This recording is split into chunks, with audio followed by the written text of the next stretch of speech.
Fala galera, beleza? Bruno aqui mais uma vez, mestre Clayton.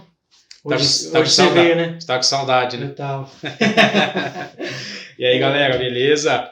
Mais um episódio aí do nosso MBM Talk, quarto episódio da segunda temporada. Legal. Hoje a gente vai dar continuidade também de um assunto que a gente já deu uma introdução, que é da indústria 4.0. Hoje a gente vai falar de uma parte da indústria, que é os cobots. Para isso a gente trouxe um especialista, o Renan. E aí, Renan, tranquilo? Tudo jóia? Tudo bom, Bruno? Tudo bom, Cleiton? Opa, beleza, Renan? Bora lá então. Renan, antes da gente entrar no tema em si, queria que você falasse um pouco de você, da empresa de vocês aí, como vocês atuam, para a galera conhecer você aí. Ah, legal. Bom, eu tenho formação técnica e graduação em mecatrônica industrial. Também fiz uma pós-graduação em gestão industrial e atualmente eu estou fazendo uma pós-graduação também em marketing. E na área de mercado, né? Eu trabalho há mais de 17 anos com robótica industrial. Então, nesse tempo, eu já trabalhei em diversas áreas da robótica. Então, desde a manutenção, projetos, treinamentos. E, atualmente, há um pouco mais de 2 anos, eu trabalho no marketing da Onro Brasil como especialista de produto da linha de robótica, tanto da robótica industrial como da robótica colaborativa. Pô, legal. Tem um currículo bom aí, não? E eu achando que tava sabendo tudo, hein? Né? Ainda bem que a gente tem uma colinha aqui, né? Tem. Bora lá então, Vamos lá. Renan. Fala pra gente o que é essa robótica colaborativa e o que diferencia na tecnologia dela com aqueles robôs que a gente já vê há anos nas indústrias. Uma excelente pergunta, Bruno. A robótica convencional, na verdade, ela já está presente na automação há muito tempo, né? O primeiro robô industrial é datado da década de 50, né? Mais precisamente 54, mas uma forte penetração na indústria na década de 70. E por volta dos anos 2010, a partir dessa época, foi quando começaram a surgir os primeiros robôs colaborativos. O robô colaborativo, a gente pode dizer que ele é uma evolução dos robôs industriais, no sentido que outras tecnologias foram desenvolvidas e aplicadas nesses robôs. Então, o robô industrial convencional, que a gente já conhece há um longo tempo, ele foi projetado para trabalhar em células que são totalmente isoladas, totalmente cercadas, né? Ou por dispositivos de segurança mecânicos, ou por dispositivos de segurança que identificam a presença do ser humano ao entrar neste posto de trabalho, nessa célula. Por quê? Esses robôs, eles trabalham em alta velocidade e possuem a capacidade de movimentar grandes cargas. E isso traz sérios perigos ao ser humano. Então, se porventura existe uma colisão desse braço industrial com o ser humano, existe uma possibilidade de causar muitos danos. E o robô colaborativo, ele dispõe de sensores nas juntas, né? Esses sensores para torque e força, que se eventualmente existir algum contato com o ser humano, o robô ele vai parar o processo, ele vai inibir o movimento, preservando assim a segurança do ser humano. Então, os robôs colaborativos, eles foram desenvolvidos exatamente para existir essa integração homem-máquina. Homem-máquina poderem trabalhar no mesmo ambiente, no mesmo local. Um outro ponto interessante também, né, que diferencia bastante dos robôs convencionais, é a arquitetura desses braços robóticos. Eles são totalmente arredondados, o que minimiza, né, o impacto se caso existir em alguma operação colaborativa. Legal. Ô Renan, então assim, ó, vou fazer uma pergunta aqui de leigo aí. Então eu imagino que você tem algo robusto que vai realizar determinada ação, e aí os robôs colaborativos são robôs que ajudam a prevenir algo, por exemplo, um movimento brusco, uma falha, é mais ou menos nesse sentido? Isso, exatamente, né? Eles têm recursos que os robôs industriais não têm, né? Não possuem, e isso permite que o homem trabalhe ao lado do robô, né? Executando tarefas em parceria ou muito próximo, sem o risco de causar nenhum dano às pessoas. E isso já não acontece com o robô industrial, né? O robô industrial eu tenho que, de fato, cercar ele ou com barreiras físicas ou com dispositivos de segurança, isolando totalmente as pessoas daquela área onde o robô está em operação. Legal. Então a gente entende que os robôs convencionais são os executores, né? Exatamente. Legal. E quais são os tipos de robôs colaborativos? Assim, alguns que você pode nos dar exemplo. Olha, hoje nós podemos dividir em duas grandes categorias. Nós temos os robôs colaborativos móveis, que também são conhecidos pela sigla AMR, né? Então, esses robôs, até para fazer uma analogia com outras tecnologias já mais conhecidas, seria uma evolução do AGV. Então, para quem já está familiarizado com os AGVs na indústria, o AGV ele tem a finalidade de fazer a movimentação de materiais intralogística no processo de manufatura. Então, ele vai pegar o produto do ponto A e vai deslocar para o ponto B. Porém, o veículo AGV ele precisa de uma faixa magnética para orientar e fazer a movimentação dele, para ele conseguir fazer essa locomoção.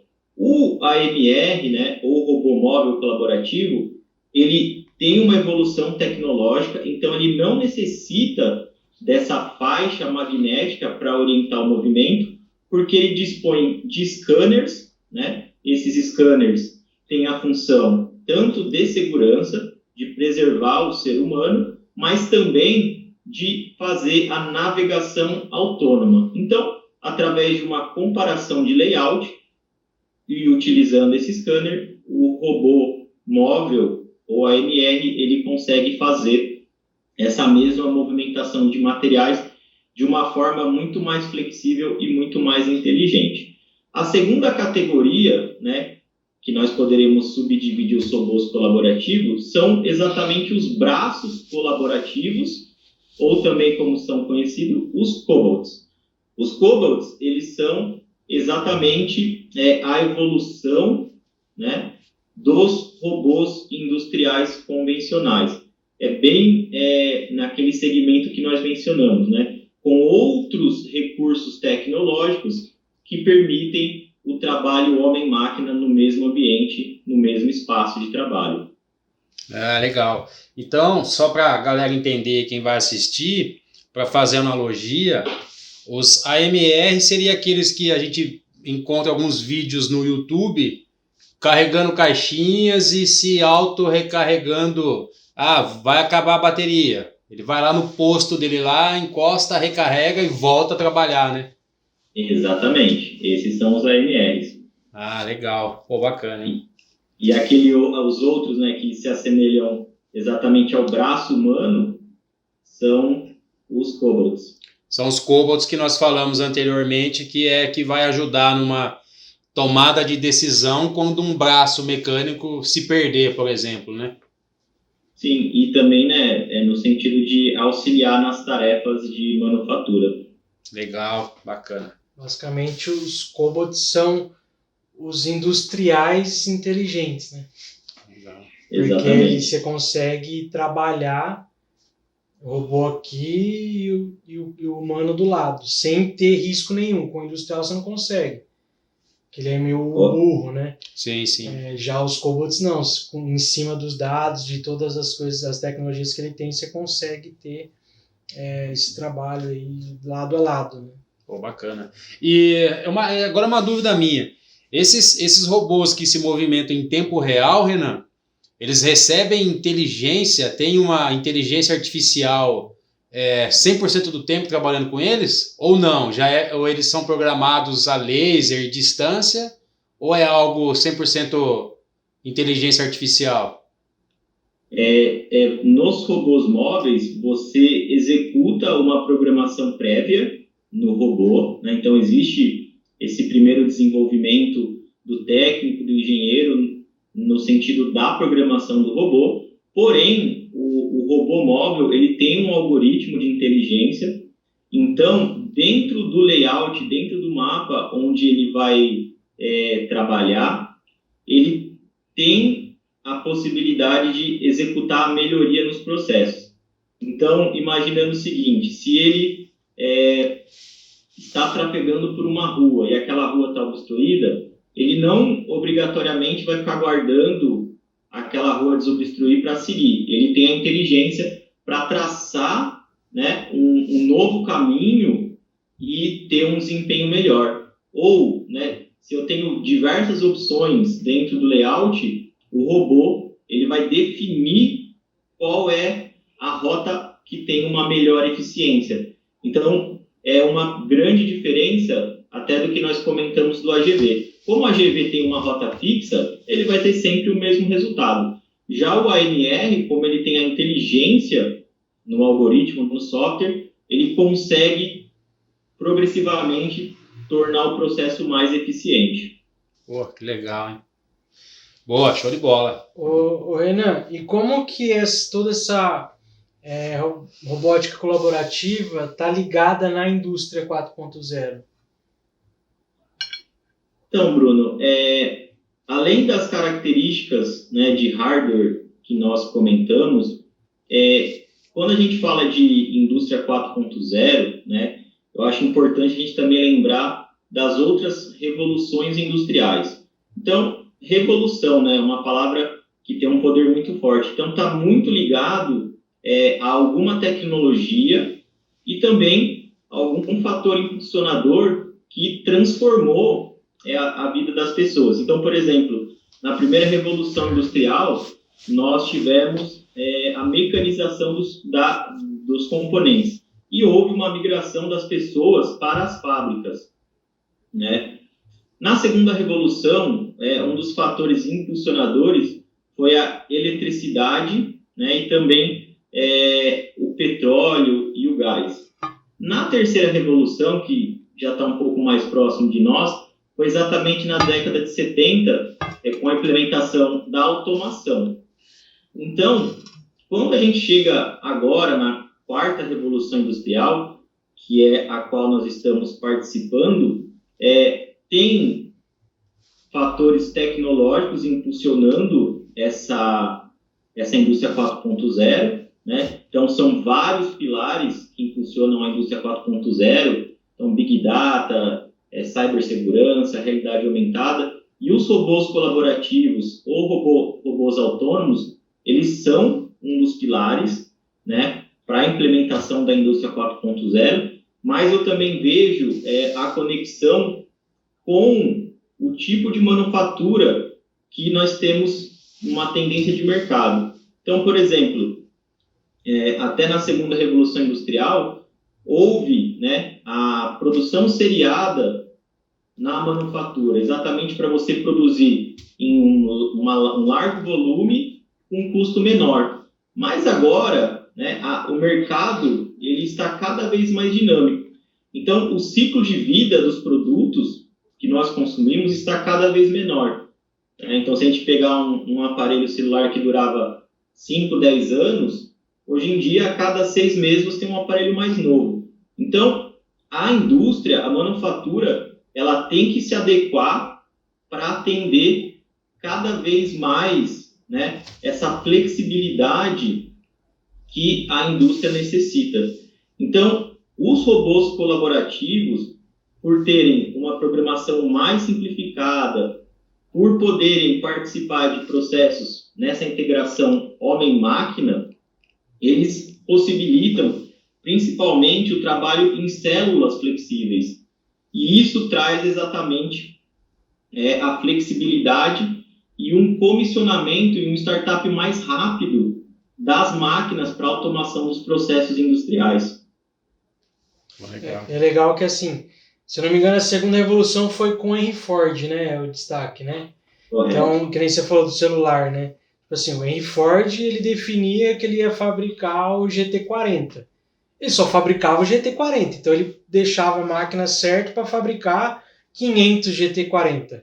Hoje, por exemplo, você pega uma de celular, o cara tem 30 modelos de celular diferentes que ele tem que fabricar em grande escala. Sim, tudo diferente. Tudo diferente, então não é uma programação só que ele vai deixar, né? Ele tem N programações que ele tem que fazer em uma escala grande, né? Sim. Então ele tem que estar pronto para isso daí. É, né? até a ideia deles montarem linha de produção, né? Essa linha faz isso, essa linha faz isso, essa linha faz isso, essa linha faz isso. Pô, bacana, hein?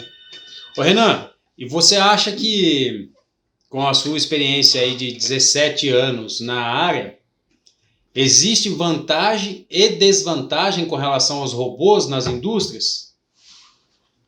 Claro, né? Acho que toda tecnologia ou qualquer coisa, ele traz benefícios e também traz algumas desvantagens, né? Eu diria talvez que algum dos pontos que nós temos uma desvantagem com relação aos cobots com os robôs industriais é principalmente a capacidade de carga, que é o termo comum utilizado, que é o payload do robô. Então, os robôs industriais que trabalham isolados, né, eles têm a capacidade de movimentar cargas de 200 quilos, 300 quilos até 1 tonelada. Já o cobot, né, como ele trabalha próximo ao ser humano, né, imagina, ele não pode movimentar uma carga de 300 quilos, porque se essa carga cai do braço do robô, ela pode machucar a pessoa. Né? Então, talvez uma desvantagem quando a gente fala robô colaborativo versus robô industrial é a capacidade de carga, né? Exatamente porque os cobots eles utilizam a movimentação de cargas menores. Tem um outro ponto, né, que vale a gente ressaltar. Muitas pessoas acreditam que os robôs colaborativos eles só podem trabalhar devagar, eles só podem trabalhar lento.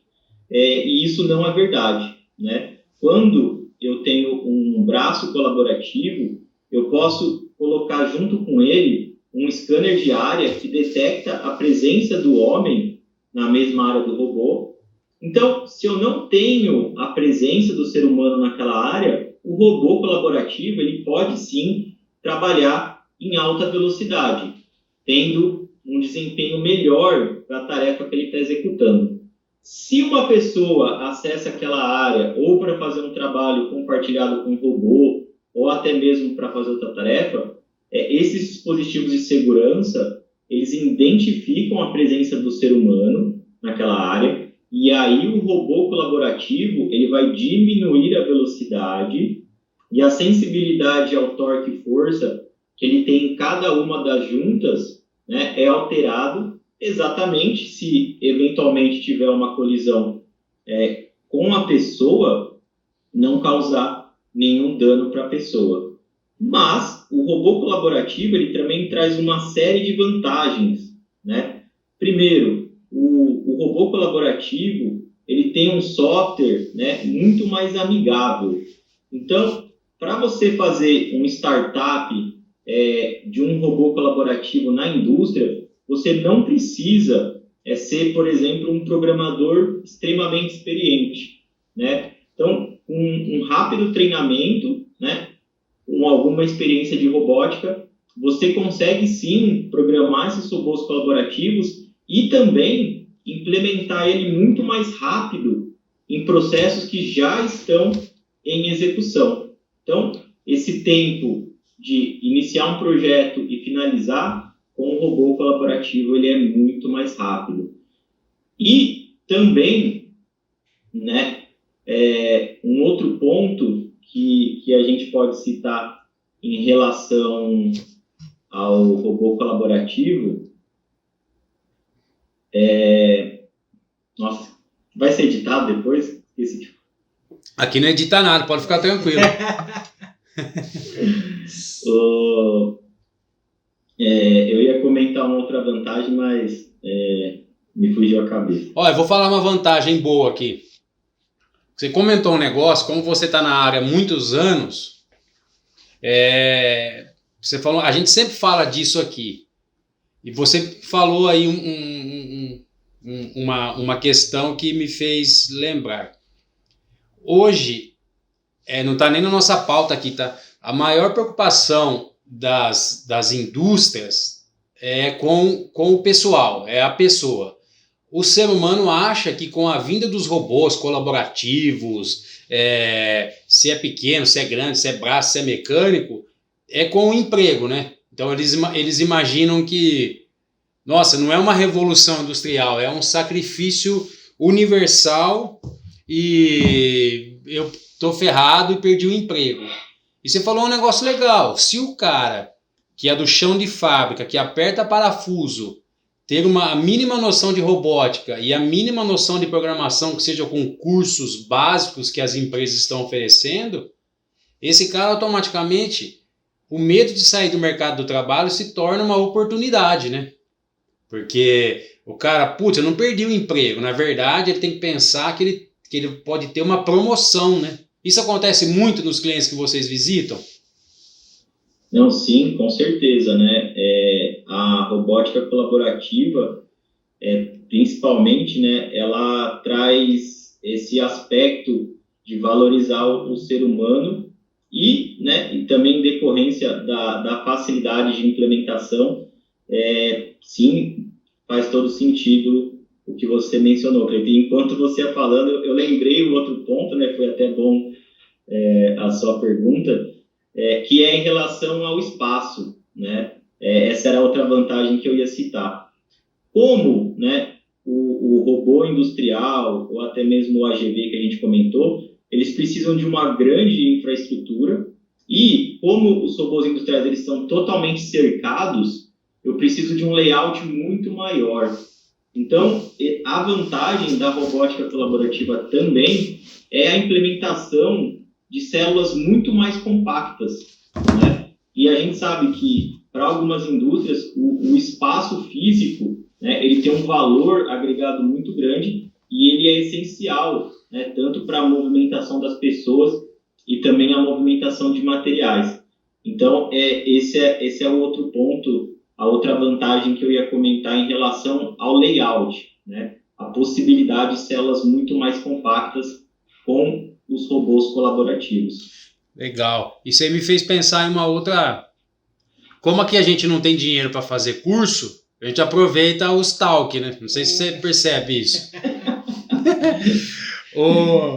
Essas novas plantas, eu me lembro que antigamente eu gosto muito de elétrica, eu gosto muito dessas coisas assim, mas não manjo não. Mas eu lembro que eu visitava as indústrias antigas, né? E eu via as plantas, uns negócios gigantes e tudo parafusado.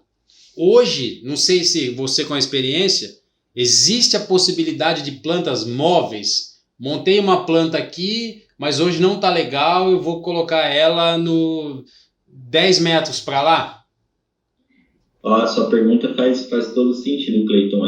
Uma das vantagens da robótica colaborativa é exatamente essa. Por quê? Muitas vezes, né, você tem lá a máquina A, B, C, D executando um processo e para você fazer um investimento em robótica, colocar um robô por máquina, fica um investimento muito alto. E a robótica colaborativa, ela permite exatamente essa mobilidade.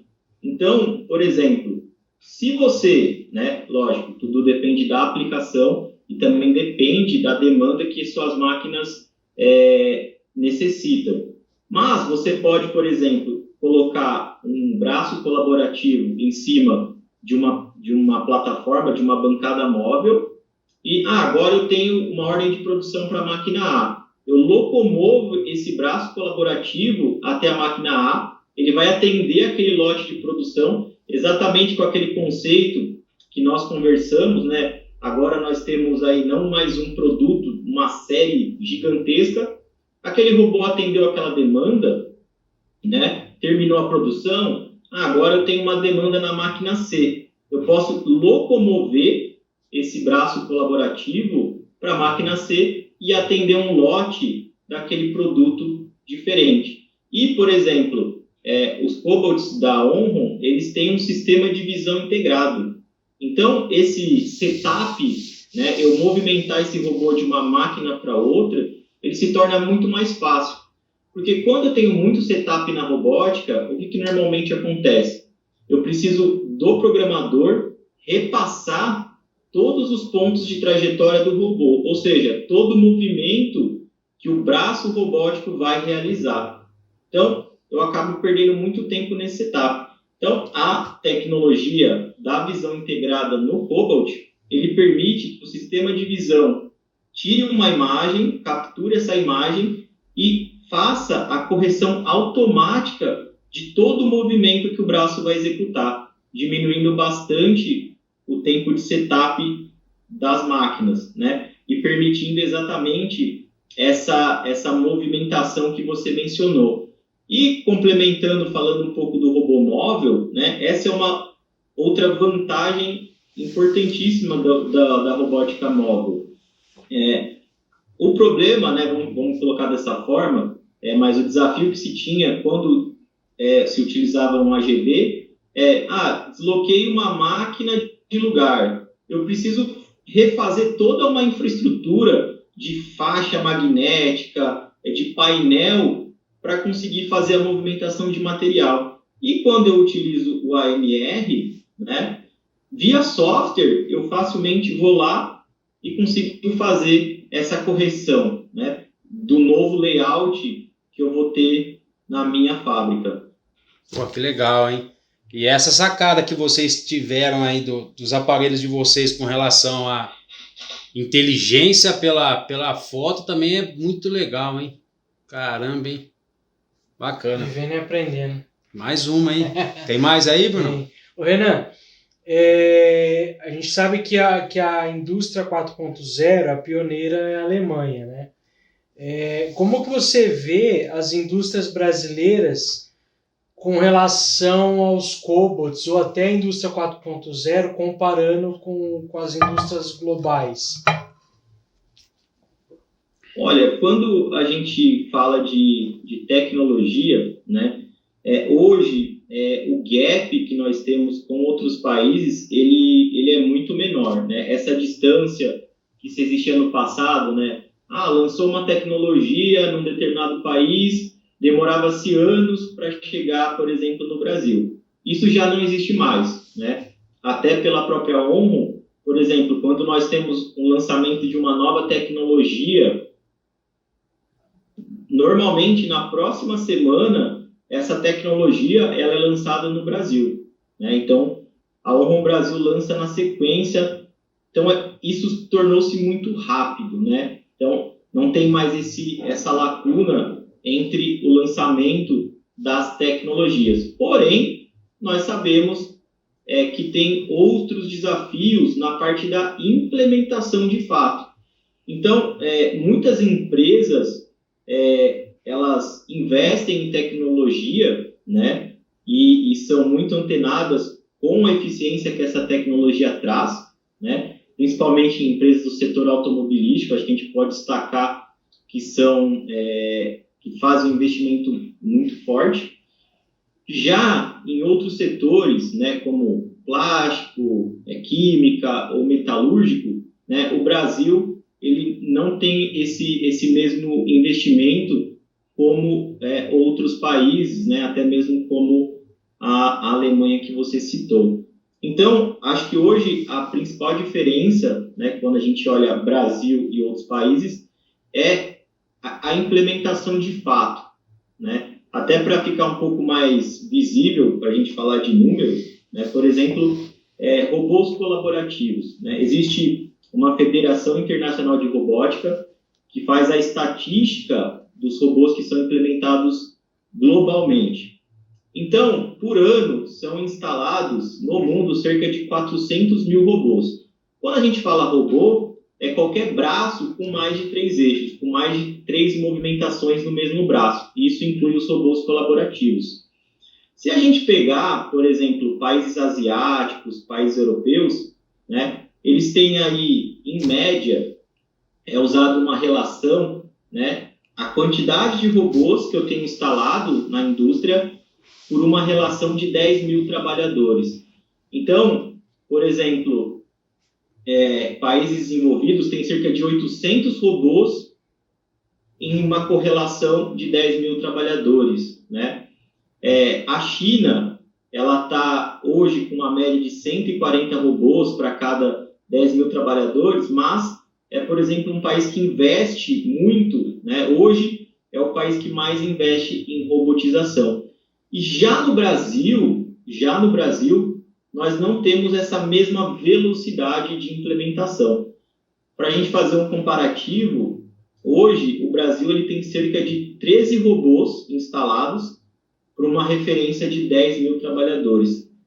Então, a gente vê que realmente na questão da implementação, né, de fato, pegar aquela tecnologia e instalar ela na indústria, ainda existe um gap muito grande, né? Claro, como eu mencionei, existe algumas indústrias no Brasil que sim, são pioneiras, elas investem em tecnologia de ponta, mas a gente não tem essa aplicabilidade de forma geral no Brasil.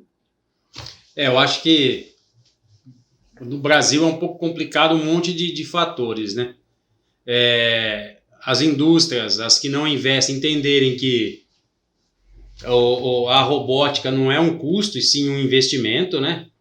E o outro fator que eu acho que complica um pouco é a mão de obra que está um pouco escassa com relação à tecnologia, né? A gente vive isso aqui, é muito difícil você achar bons profissionais, e eu imagino que na robótica, na indústria, acho que deva ser 10 vezes pior. Talvez por isso esse cenário no Brasil um pouco tão distante de outros países, né? Como, por exemplo, tecnologias 3G, aliás, 5G, que tá bem distante, se promete, fala, mas está muito distante. Cibersegurança, eu acho que é uma preocupação das indústrias com relação a, cara, vão invadir meus robôs e vão roubar minhas informações, e assim, ponto de vista pessoal, eu acho que esses fatores complicam bastante a vinda da indústria 100% 4.0 para o Brasil. Não sei a sua opinião a respeito disso. Não, eu tenho exatamente a mesma opinião, né? Acho que primeiro, em relação ao custo, né? É lógico, essa tecnologia ela chega com um custo um pouco mais elevado para a gente, em função dos próprios impostos, em função do frete, né? Então, esse valor de tecnologia chega um pouco mais caro para nós. Exatamente, às vezes se vê isso como exatamente um custo e não como um investimento, né? O retorno que isso vai proporcionar para o processo, e também a mão de obra. Eu acho que é um outro fator importantíssimo, né? A velocidade hoje com que a tecnologia ela avança, né?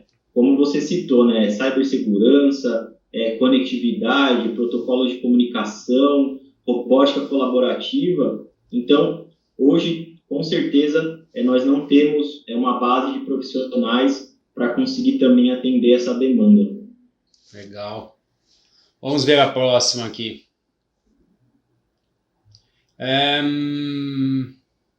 Nós falamos um pouco aqui do ponto de vista de segurança, né?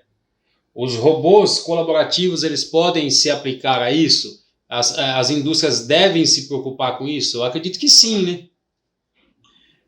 Bom, Claro, se preocupar com certeza, né? Mas o que é importante quando a gente fala na questão da segurança, né? Primeiro, todos esses produtos colaborativos, né? Então, como o próprio Cobalt ou como um robô móvel, é importante que o produto ele tenha uma certificação.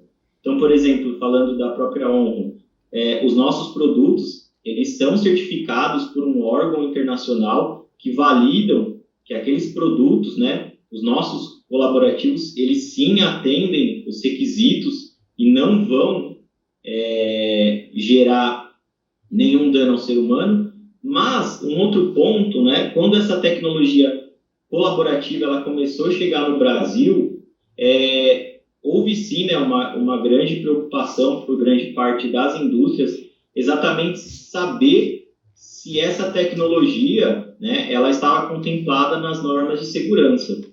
E o que a gente pode deixar, né, as pessoas tranquilas é que sim, né, tem a NR12, então na NR12 já estão previstas as tecnologias colaborativas. Quando a gente fala de robótica, né, tem uma ISO, que é a 10218-1, que são as normas para a implementação da robótica.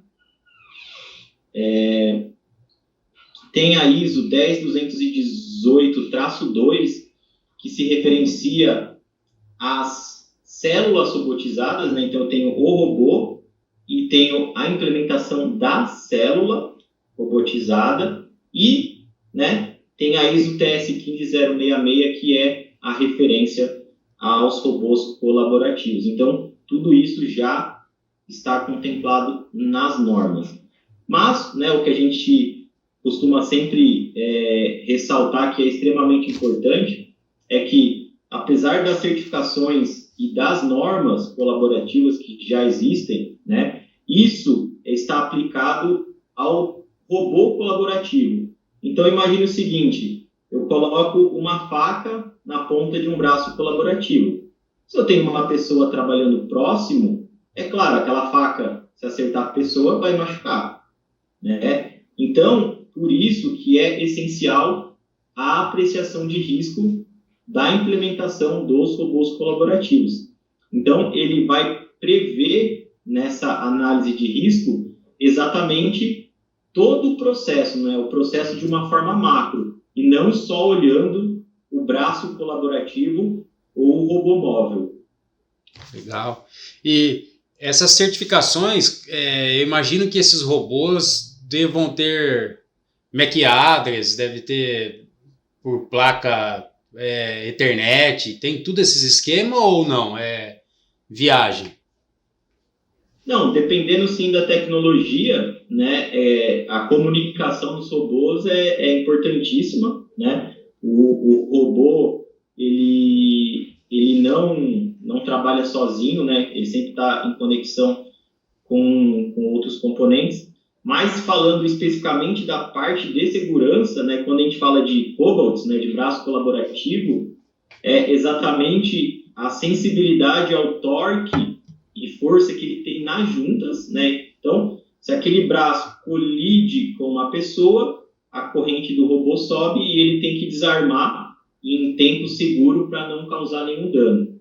Quando a gente fala do robô móvel, está mais relacionado aos scanners. Então, no AMR, nós temos 2 scanners, um para navegação e um para a parte de segurança. Então, se aquele robô está vindo numa rua e uma pessoa entra na frente dele, o scanner de segurança tem que parar aquele robô exatamente para não existir uma colisão com a pessoa. Inclusive, existindo uma colisão, ele ainda tem um para-choque de segurança que tem uma mola que retrai e desarma o robô novamente. Então, existe uma série de redundâncias na parte de segurança exatamente para preservar a segurança do ser humano.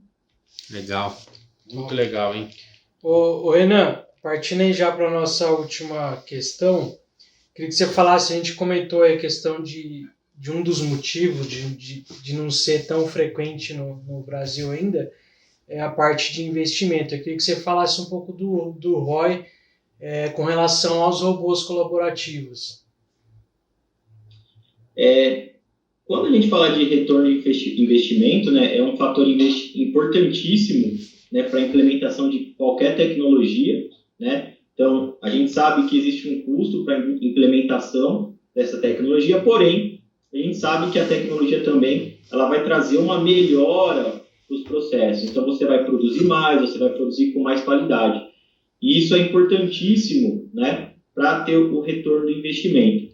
E quando a gente fala de robótica colaborativa, né, o tempo de projeto de um robô colaborativo ele é muito menor do que, por exemplo, uma célula de robô industrial.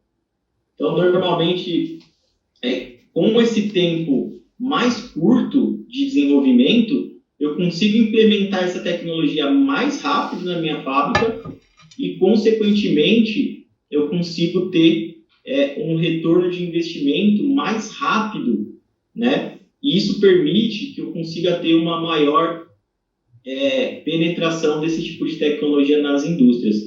Então, até fatores como o que a gente comentou, né? A possibilidade de eu conseguir pegar um braço colaborativo e deslocar para várias máquinas, né? Para atender várias demandas e não ter tempo ocioso do robô, né? Do braço colaborativo, ou até mesmo do AMR, né? Do robô móvel. Eu posso prever ele para uma determinada movimentação de materiais, né? Movimentar o material do ponto A ao B, mas pela própria eficiência do robô, eu posso ter uma certa ociosidade naquela operação e pela fácil implementação, eu posso estender aquela aplicação, por exemplo, para a máquina C.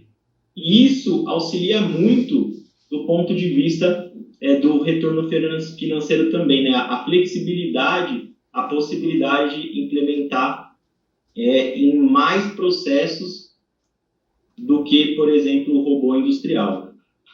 Legal, hein? E aí, mais alguma coisa, Bruno? Aproveita que é de graça. É de graça, não precisa pagar.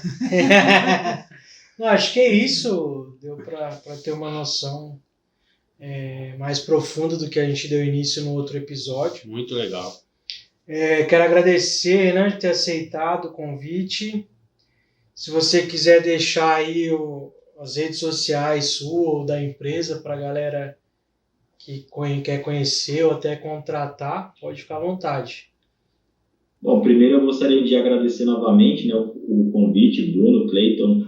É um prazer poder compartilhar um pouquinho, né, do nosso conhecimento sobre indústria 4.0, sobre robôs colaborativos, né? Acho que o bate-papo ele foi bem descontraído, então é fácil, né, para o público conhecer um pouquinho mais dessa tecnologia, para quem ainda não teve nenhum contato. E, né, para essas pessoas que gostam de tecnologia, que são apaixonados por tecnologia, eu diria para seguir a Onron Brasil no LinkedIn, né? Lá, frequentemente, nós compartilhamos essas tecnologias, então, robôs colaborativos, robôs móveis, né? Todo o portfólio que a Onron tem, né? Na parte de CLPs, conectividade, indústria 4.0. Então, tudo isso está lá no LinkedIn da Onron. E, além disso, né, para quem quer conhecer mais profundamente essa tecnologia, a Onron, frequentemente, também ela divulga treinamentos online, que são totalmente gratuitos. Então, se você, profissional, de fato, eu quero conhecer mais sobre esse robô, quero aprender mais para poder aplicar isso, são treinamentos totalmente gratuitos. Então, fica o convite para quem está nos assistindo para seguir a Onron no LinkedIn. Legal. Muito bom. Renan, né? Valeu mesmo, cara. Foi uma aula. Boas dicas e que venha o próximo. Quando a gente descobrir que você manja de outro conteúdo, a gente já chama. Fechou. Obrigado, hein? Valeu, galera. Até o próximo episódio. Valeu. Até mais.